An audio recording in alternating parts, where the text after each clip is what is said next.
The best Toyota Land Cruiser I ever drove? The V8 diesel-powered 200 Series VX Sahara I took through crocodile-infested northern Australia 10 years ago. The Mercedes-Benz G-Class I truly lust after? It's not the thundering G63 or even the mad G63 4x42. It's the G400D, the one with Mercedes-Benz smooth 3.0-liter inline-six turbo diesel under the hood.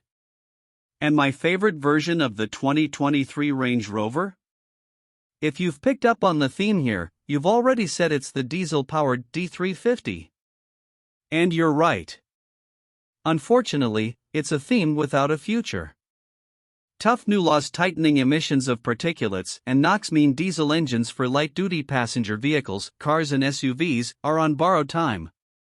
In Europe, where in 2015 diesels accounted for 48% of sales, they are now forecast to total less than 10% in 2025 and barely 5% in 2027.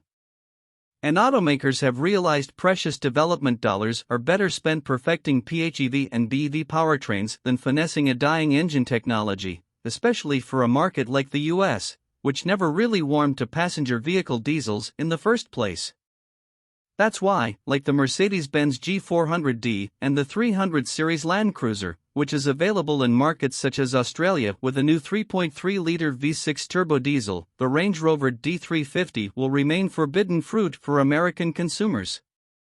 And that's a shame. The long-term emissions issues are real, but right here, right now, the D350 is arguably the best all-round powertrain for the big rangy. American Range Rover buyers have a reasonable choice when it comes to deciding what they want under the hood of their uber-luxe off-roader. The entry-level engine is the P400, the 3.0-liter turbocharged Ingenium inline-six with 395 horsepower and 406 lb-ft of torque. At the top end is the P530, its 4.4-liter twin-turbo V8 sourced from BMW and tuned to deliver 523 horsepower and 553 lb-ft of torque. In between, though subject to limited availability, is the P440e plug-in hybrid, which combines a lower-tuned version of the P400 3.0-liter engine with a 140 horsepower electric motor and a 38.2 kilowatt-hour battery to deliver 434 horsepower and 457 lb-ft of torque and a pure electric driving range of up to 62 miles. But none arguably offers quite the same combination of performance, efficiency, and value as the D350 powertrain. The D350 is the top-spec version of JLR's 3.0-liter Ingenium inline-six turbo diesels, producing 345 horsepower at 4,000 RPM and 516 lb-ft of torque from 1,500 RPM to 3,000 RPM. No, the D350 doesn't have the horsepower of the P400 and P440e powertrains available in the US. But look at that torque number, it produces 27% more torque than the P400, 19% more than the P440e, and is only 37 lb-ft shy of the P530 V8. Power is nice. Power is fun. But in a big, heavy SUV, torque is your best friend. And here's where the torquey D350 puts the icing on the cake. It's not the heaviest of these Range Rovers. Far from it, in fact.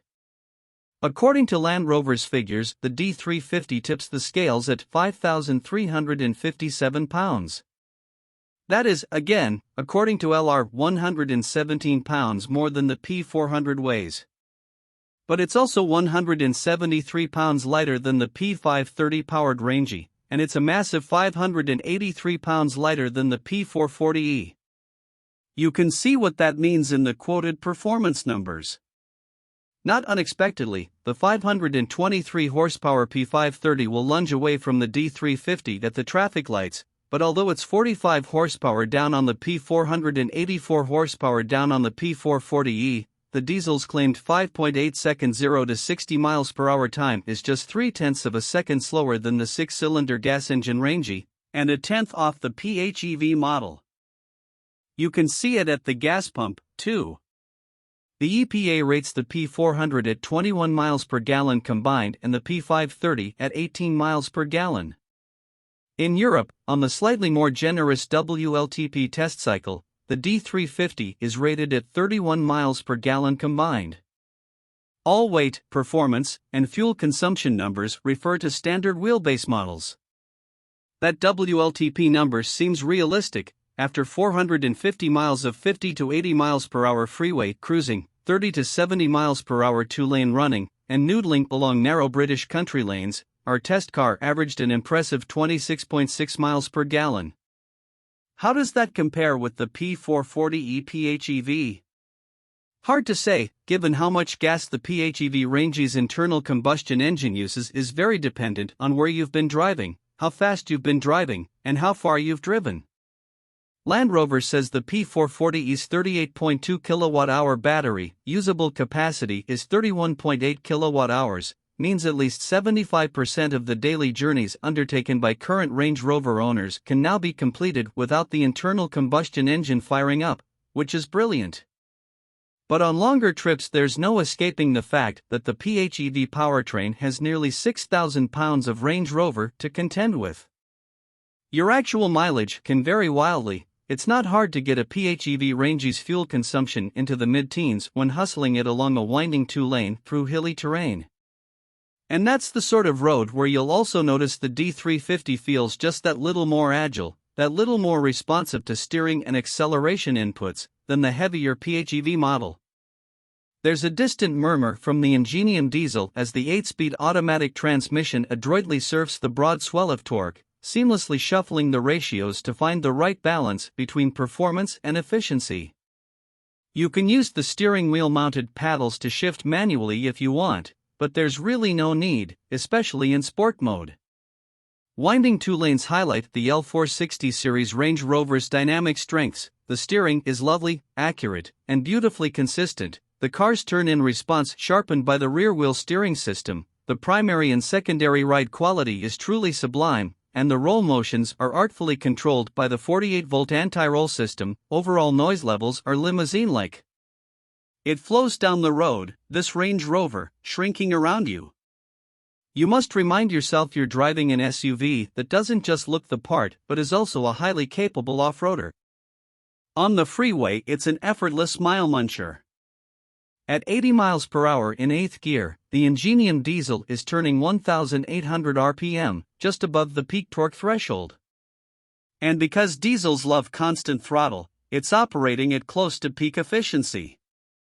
Our experience suggests long runs on an interstate would see the D350 easily beating the WLTP's 31 miles per gallon combined number. That means a real-world cruising range of at least 645 miles. You'll need to stop before the Range Rover does. We've saved the best until last. The Range Rover D350 is cheaper than either the P400 or P440e models, let alone the P530. Based on British pricing, the D350 specified the same way as our test vehicle options included the handsome Batumi gold paint, 22-inch wheels, digital LED headlights, semi-aniline leather trim, heated and vented seats front and rear. Would cost $117,025 in the US, versus $117,525 and $123,025, respectively, for similarly equipped P400 and P440e models. A P530 with the same options would cost $142,650. Performance, efficiency, and value, add it all up, and the D350 is the pick of the L460 Range Rovers.